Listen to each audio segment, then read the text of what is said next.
जब सी जोसेफ विजय शपथ ले रहे थे तो पूरा स्टेडियम नारों से गूंज रहा था। ये तस्वीरें आप देखिए। अब तमिलनाडु के नए मुख्यमंत्री बन गए हैं सी जोसेफ विजय। शपथ लेने के साथ साथ हमारे सहयोगी आनंद प्रकाश पांडे हमारे साथ मौजूद हैं।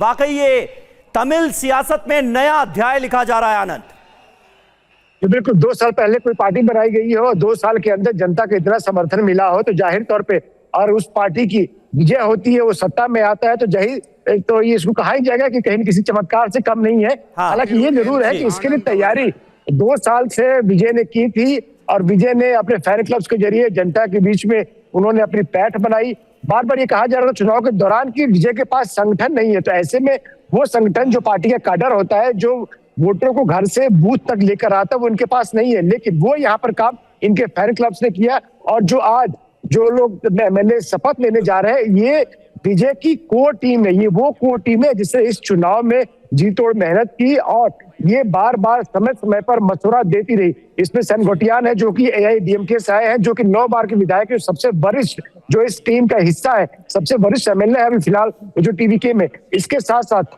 बसी आनंद है जो पहले एक बार एमएलए रह चुके हैं, अभी फिलहाल जनरल सेक्रेटरी है और वो फैन क्लब वो पूरा देखते थे इनका। इसके साथ साथ आधा अर्जुन है जो कि माना जाता है कि मेन फंड रेजर है, इनके ट्रेजरर है और ऐसे लोग हैं जो कि वो टीम का हिस्सा है। फिलहाल आज के जो शपथ लिया जा रहा है उसमें विजय ने ज्यादा फोकस जो है चेन्नई रीजन पे किया, यानी कि आज विजय को लेके जो 4 लोग शपथ ले रहे हैं वो चेन्नई से ही आते हैं। तो जाहिर तौर पर आगे जब वो अपनी कैबिनेट का एक्सपेंशन करेंगे तो इसमें बाकी रीजन्स को भी ज्यादा तवज्जो देंगे। लेकिन आज बताता है कि आज का जो शपथ ग्रहण समारोह है सिर्फ और सिर्फ विजय और विजय की कोर टीम के नाम रहेगा। बिल्कुल, और इसी के साथ क्योंकि अब सी जोसेफ विजय जिन्होंने मुख्यमंत्री पद की शपथ ली और इसी के साथ तमिलनाडु में अगर बात करें तो राजनीति के नए अध्याय की, सियासत के नए अध्याय की शुरुआत हो गई। कुमार विक्रांत भी इस वक्त हमारे साथ जुड़े हैं। कुमार, मैं एक बात आपसे समझना चाहूंगा कि जिस तरीके से टीवीके के साथ कांग्रेस आई, उसके बाद हमने देखा कि जो डीएमके है वो इस कदर नाराज हो गई कि जो डीएमके सांसद है करिमोझी, उन्होंने बकायदा लोकसभा स्पीकर को एक लेटर तक लिख दिया कि हम तो संसद में कांग्रेस के सांसदों के साथ बैठना भी नहीं चाहते। तो आपसे जानना चाहूंगा कि तमिलनाडु की जो सियासत है उसमें तो एक नई शुरुआत हो रही है, लेकिन क्या इसका जो असर है वो राष्ट्रीय राजनीति पर भी पड़ता हुआ नजर आएगा? जी देखिए, नई शुरुआत की आपने बात की है तो देखें, आपकी शपथ ग्रहण के ठीक पहले वंदे मातरम और राष्ट्रगान का उद्घोष हुआ। उसके बाद विजय ने शपथ ली। राहुल गांधी वहां पहुंचे हुए हैं और राहुल गांधी और विजय की दोस्ती बहुत पुरानी है। इनके परिवार का रिश्ता रहा है, गांधी परिवार से विजय का। 2009 में विजय कांग्रेस ज्वाइन करना चाहते थे। लेकिन उस वक्त राहुल गांधी ने कहा कि आप यूथ कांग्रेस का चुनाव लड़िए और या तब तक अपनी फिल्मों को फोकस करिए। तो ऐसे में विजय ने सबसे पहले कांग्रेस को चिट्ठी लिख करके समर्थन मांगा था, जिसके बाद राहुल गांधी ने ये बात कही कि हम आपको समर्थन देंगे सेकुलर ताकतों की सरकार बनाने के लिए, क्योंकि एआईडीएमके बीजेपी के साथ है। ऐसे में उसके साथ उसकी सरकार नहीं बनाना चाहते थे राहुल गांधी, इसीलिए डीएमके को छोड़ करके ये समर्थन दिया गया। और दिलचस्प बात ये भी है कि चुनाव के पहले जो कांग्रेस के सांसद हैं मनिक्कम टैगोर और राहुल गांधी करीबी हैं प्रवीण चक्रवर्ती, इन दोनों लोगों ने विजय से मुलाकात की थी और राहुल गांधी से कहा था कि हमको डीएमके की बजाय टीवीके के साथ जाना चाहिए, क्योंकि टीवीके का समर्थन भी है और डीएमके हमको सरकार में हिस्सेदारी नहीं देती है। कांग्रेस ने काफी कोशिश करी लेकिन डीएमके ने मना कर दिया था कि हम सरकार में हिस्सेदारी नहीं देंगे। और इसके बाद जब ये मौका आया तो कांग्रेस ने कहा कि हम सेकुलर सरकार बनाने के लिए और जो ऐसी ताकतें हैं जो बीजेपी के साथ उनको रोकने के लिए विजय का समर्थन कर रहे हैं। तो उस वक्त में जब कहा गया कि बैक स्टेप किया गया कांग्रेस की तरफ से, डीएमके ने कहा, तो कांग्रेस ने कहा कि 2013 में आप ने भी अकेले चुनाव में जाने का ऐलान किया था। इसके पहले 2002 के पहले आप बीजेपी के साथ केंद्र की सरकार में शामिल थे, बीजेपी के समर्थन में थे। तो इस तरीके से दूरियां बढ़ गई। लेकिन कांग्रेस, या आप कहें कि सियासत में हमेशा उगते सूरज को सलाम किया जाता है, तो कांग्रेस को लगता है कि अब तमिलनाडु का जो उगता सूरज है वो विजय है और भविष्य उनके साथ सुरक्षित है। इसलिए जब समर्थन की बात कही गई तो उसमें 3 बातें अहम थी। समर्थन दिया गया कि सेकुलर ताकतों को मजबूत किया जाएगा, आप कहीं पर भी बीजेपी के साथ या बीजेपी के सहयोगी दलों के साथ समर्थन नहीं लेंगे।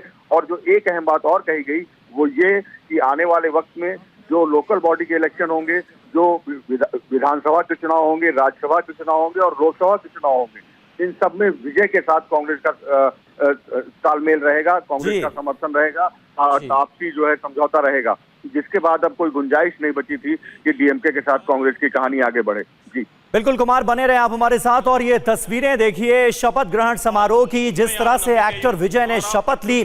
सी जोसेफ विजय तमिलनाडु के नए मुख्यमंत्री बन गए हैं। प्रोफेसर सतीश कुमार हमारे साथ मौजूद हैं। सतीश जी, एक यंग एनर्जेटिक डैशिंग सीएम के तौर पर अब विजय क्या करते हैं इस पर सबकी नजरें होंगी, लेकिन जरा उनके हाव भाव देखिए, जिस अंदाज में उन्होंने आज शपथ ली, जिस तरह से जो पूरा स्टेडियम था वो नारों से गूंज रहा था, जो उनका अपना स्टाइल है, मतलब आम राजनेताओं से काफी अलग वो नजर आते हैं अपनी शख्सियत के लेवल पर भी अगर आप देखें और अपने हाव भाव के आधार पर देखें, जो उनकी भाव भंगिमाएं हैं, और खास करके जो देखिए किस तरह से उन्होंने काला सूट पहन रखा है, व्हाइट शर्ट पहन रखी है, तो बिल्कुल एक अलग और नया अंदाज जो कि विजय का बतौर पॉलिटिशियंस नजर आ रहा है, अब एक मुख्यमंत्री के तौर पर नजर आ रहा है, वो उनके कामों में किस तरह से रिफ्लेक्ट करेगा, उम्मीद क्या है?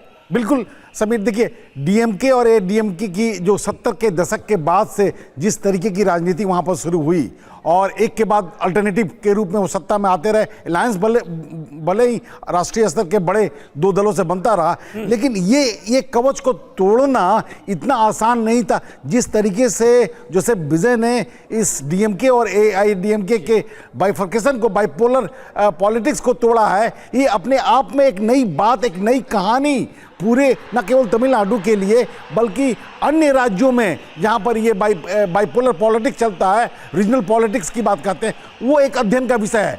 लेकिन जो हम कहते हैं वॉक द टॉक, जो वादे, क्योंकि समस्याएं कई हैं, डीएमके और एआईडीएमके पॉलिटिक्स ने जातीय राजनीति से लेकर फ्री बीज की राजनीति को जिस मुकाम पर पहुंचाया है, जिस तरीके की बातें होती हैं उसको कितना सुनिश्चित करते हैं।